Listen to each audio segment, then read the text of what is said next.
Yo mga idol, kumusta? Mandirigma Sports TV nga pala.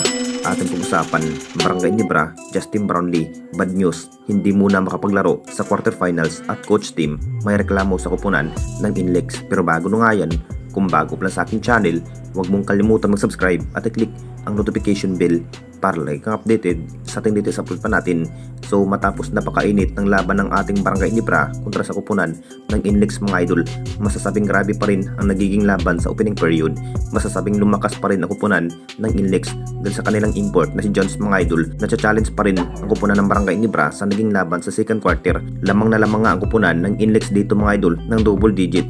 Dahil nag-init nga ang kanilang bagong rookie, kontrolado pa rin ang Inlex ang laban mga idol, pero mas nahihirapan pa rin sa ginawang defense ng Barangay Ginebra dahil sa ating base import na si Justin Brownlee at Scotty.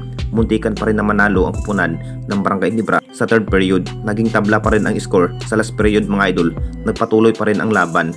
Dito na rin natalo ang kupunan ng Barangay Ginebra dahil sa mga talis ng bagong rookie ng Inlex at si Jones mga idol. Bad news na rin dahil nag-crampings na nga ito ang ating base import na si Justin Brownlee sa last period mga idol, kung saan namilipit sa sakit ito si Justin Brownlee at hindi injury.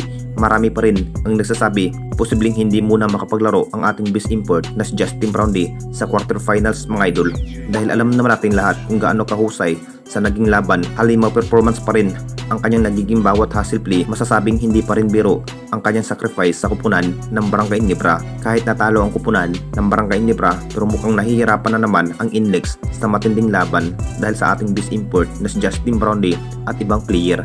At dito na naman tayo sa isa pa nating balita. Coach team may reklamo sa kupunan ng Inlex.